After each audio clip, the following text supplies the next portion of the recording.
Dans cette vidéo, je vais vous expliquer comment lancer des rendus avec ShipIt pour des scènes qui comportent des assets et des textures. Euh, alors voilà, donc des scènes un petit peu complexes. Alors pour cela, il va falloir donc une petite organisation des dossiers. Donc je lance mon explorateur, j'ai ma scène de test ShipIt et par exemple, une bonne idée d'organisation, ça va être celle-ci.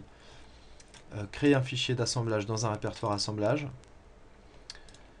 Créer dans les assets un répertoire assets avec tous nos assets à l'intérieur et créer un répertoire texture avec toutes nos textures à l'intérieur.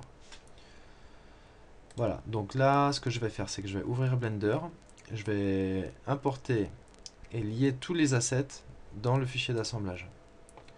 Donc j'ouvre Blender, je vais ouvrir mon fichier d'assemblage qui est ici, qui est vide, mis à part quelques lumières, 3 lumières, une caméra et un fond.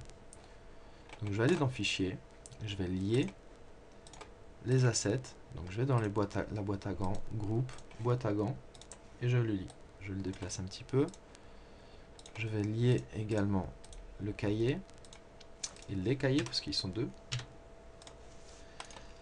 Voilà, donc là j'ai bien les textures qui sont affichées.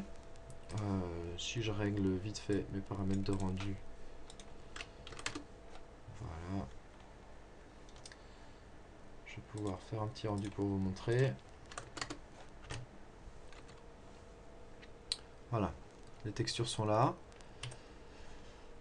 Donc j'enregistre cette scène. Alors maintenant il faut savoir une chose, c'est que pour que ShipIt puisse retrouver les assets et les textures, on a plus ou moins deux manières. Disons que pour les textures on a deux manières, pour les assets il n'y en a qu'une. Si jamais on fonctionnait sans assets, les textures, on pourrait tout à fait aller dans External Data et les impacter dans le fichier Blend. Ce qui fait que toutes les textures qui se trouvent à l'intérieur de mon répertoire se retrouveraient à l'intérieur de mon fichier d'assemblage directement. C'est une bonne solution, mais ça ne fonctionnera pas pour les assets. Ce qui pourrait fonctionner, si cela pourrait fonctionner sur les assets, seulement il faudrait ouvrir chacun des assets et le faire pour chacun des assets. Et intégrer les textures à l'intérieur de chacun des assets. Ça fonctionnerait bien, seulement les textures, après pour les éditer, pour les modifier, ça serait assez peu pratique. Ça serait assez peu pratique. De les garder directement à l'extérieur, ça reste une solution assez souple en cas de modification. Donc la deuxième solution, si on veut garder les textures à l'extérieur comme ça, c'est donc de changer les chemins de absolu en relatif. De positionner tous les chemins en relatif. Donc on va dans Fichier, External Data, et on met tous les chemins en relatif. Voilà qui est fait, je sauvegarde. Donc il faut le faire dans notre fichier d'assemblage, mais également dans les assets. Voilà, on le fait une bonne fois pour toutes. On sauvegarde. Idem pour le cahier. Voilà, et on sauvegarde.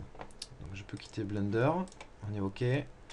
Je vais sélectionner tous mes répertoires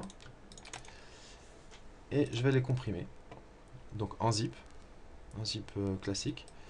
Je vais appeler ça test asset. Ah, une chose importante, j'ai oublié de détailler, aucun accent n'est pris en compte. Il faut rester sur peut-être des majuscules, ça fonctionne. Enfin, c'est certain, ça fonctionne, mais pas d'accent, pas de signes caractères spéciaux. On reste que sur des caractères très classiques. Voilà, donc là j'ai un fichier test, un fichier zippé test asset de 3 mégas 1, tout simplement parce qu'à l'intérieur, si on regarde là, on a deux fichiers supplémentaires qui sont des fichiers de sauvegarde. Je vais l'ouvrir. Je vais supprimer donc. Alors je vais sélectionner les deux, supprimer les fichiers qui ne servent à rien, les fichiers de sauvegarde. Supprimer la boîte à gants et le cahier. En fichier de sauvegarde. Voilà, donc on a un fichier d'un méga 1. Voilà, pour terminer, on va sur le site de ShipIt, sur son compte, on se log, get started. On va charger le fichier zip. Alors là, on nous demande des autorisations sur Java, on n'en a pas besoin, parce que c'est juste pour lancer le client.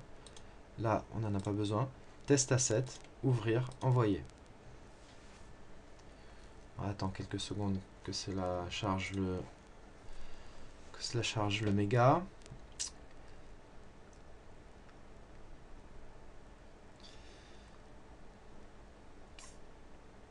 Voilà, et pour terminer, donc on arrive sur cette page, on a la détection de tous nos fichiers blend, donc l'assemblage.blend, la boîte à gants, l'asset cahier. On peut faire les rendus indépendamment, donc très bien si vous avez plusieurs scènes à faire, à rendre en même temps. Nous on va seulement utiliser le fichier assemblage.blend. Voilà, on se le met en une image, et on ajoute le job, et c'est réglé. Et le job est parti, on le voit ici. Il est en attente d'être rendu. Voilà, merci d'avoir suivi ce tuto et à la prochaine fois.